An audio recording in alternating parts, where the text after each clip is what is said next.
उत्तानपाद किसे कहा जाए? जिसने अपने कर्म से समाज में ऊपर स्थान प्राप्त किया, उसी का नाम उत्तानपाद है। उत्तानपाद राजा महाराज, उसकी पत्नी का नाम सुनीति है। क्या नाम? सुनीति। और एक बात आपसे कह दूं माताएं, न गृहम गृहमित्याहो गृहिणी गृहमुच्यते। वास्तव में ईंट पत्थर के घर को घर नहीं कहा जाता, घर तो महाराज इन माताओं को कहा जाता है।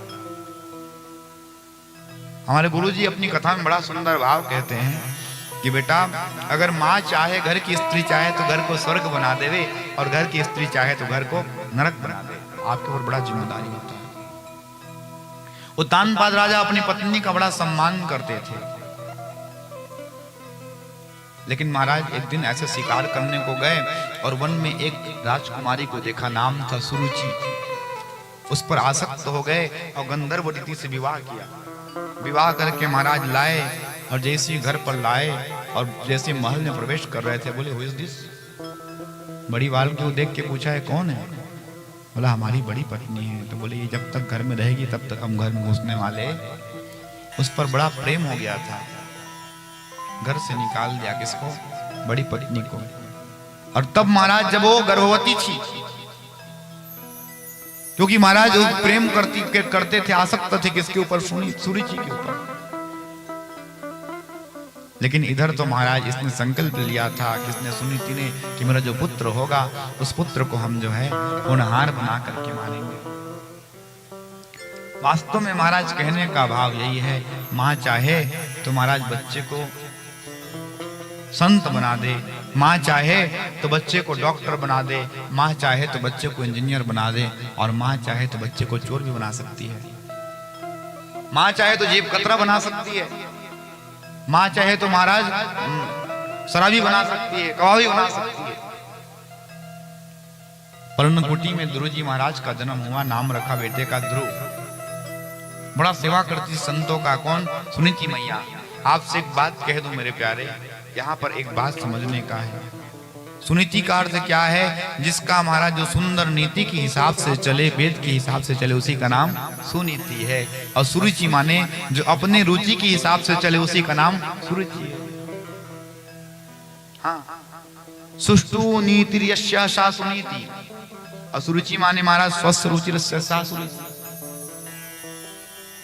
और जहां पर नीति के हिसाब से चला जाएगा, वहां पर ध्रुव जैसे महाराज भक्त बालक का प्रादुर्भाव होगा। और जहां पर महाराज अपने मन मुताबिक कार्य किया जाए, वहां पर उत्तम जैसा उद्दंड बालक आएगा। अब आप लोग विचार कर लो, अपने बालक को ध्रुव बनाना है कि उद्दंड बनाना है?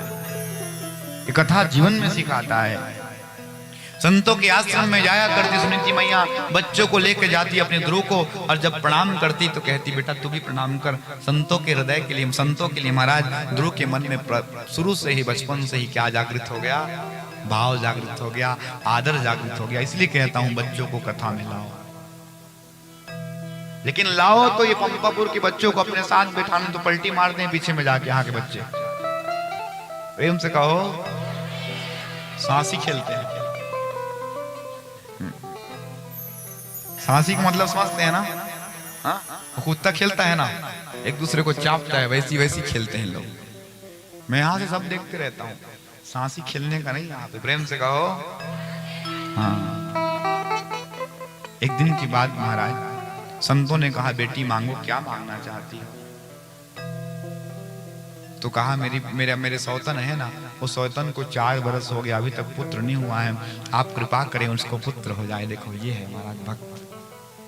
आजकल की कोई सौतन होती तो कहती भगवान अगर देना चाहते हो तो मेरी सौत मर जाए, उसके लिए पुत्र की कामना करो। यही भक्त का लक्षण है।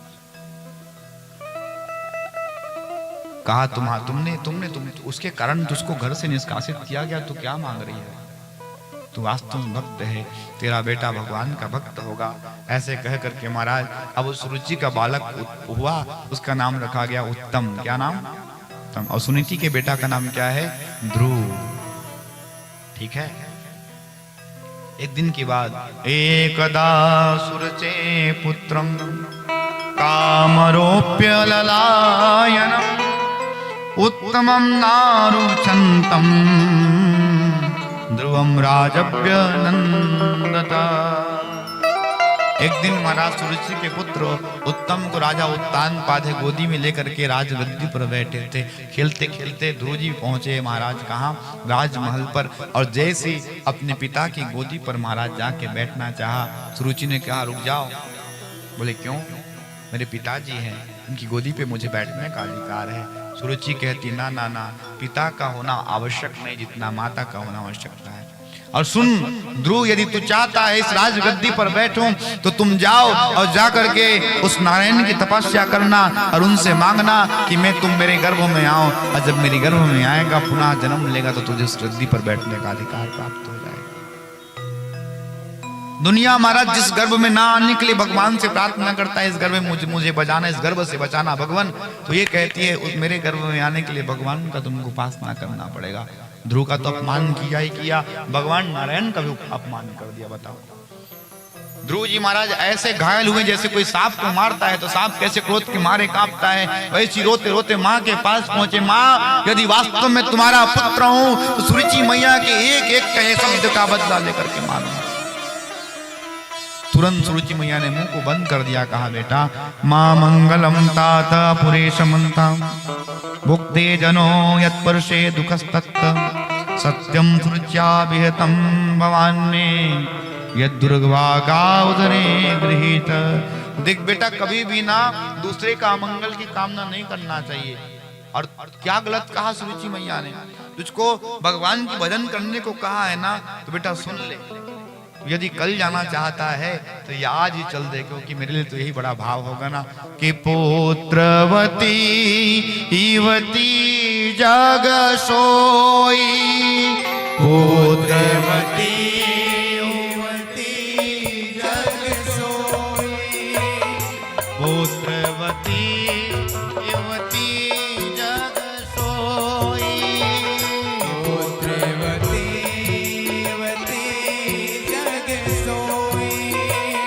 रघुपति जासो,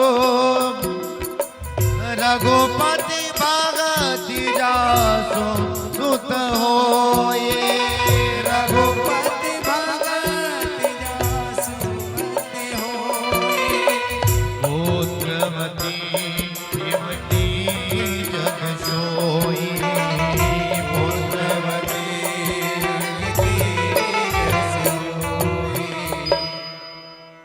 बेटा वही माँ वास्तव में माँ कहलाने के लायक है जिसका पुत्र है भगवान के श्री चरण कमल का दास।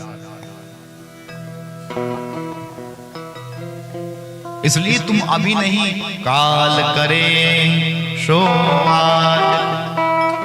आज करे सो अब, अजी पल में परलय होएगी तो बहुरी करेगा। पंपापुर वासी कल मेरे पास रात्रि में आए थे। महाराज जी 4 बजे कथा आरंभ करते तो अच्छा नहीं होता, अब आज 4 बजे भी आरंभ किए तब भी पंपापुर वाले दिख नहीं रहे। प्रेम से कहो, अब कल से ठीक 2 बजे फिर कथा प्रारंभ हो जाएगा। अब आप लोग हमारे हिसाब से नहीं चलोगे तो हम लोग अपने हिसाब से चलेंगे। हम तो आपके लिए सुविधा दे रहे हैं ना भैया, लेकिन अगर आपको इच्छा ही नहीं है तो फिर कथा तो चलेगी। भैया प्यासा को कुआं के पास में आना पड़ता है, लेकिन हम आपकी सुविधा के लिए उल्टा आपके नजदीक जा रहे हैं तो आप और दूर भाग रहे हो। तो इसमें हमारी गलती नहीं, इसमें तेरा घाटा, मेरा कुछ नहीं जाता। प्रेम से कहो हाँ।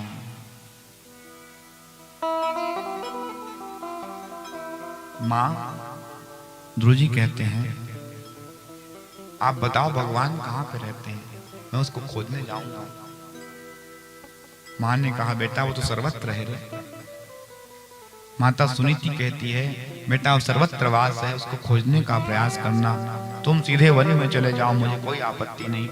ध्रुव जी के मन में दृढ़ता आई और महाराज वो आज निकल गए घर से, मैया को प्रणाम किया है और प्रणाम करके कहाँ जा रहे हैं, भगवान को खोजने को जा रहे हैं। यहाँ पर एक प्रश्न उठता है, बड़े प्रेम से सुनिएगा।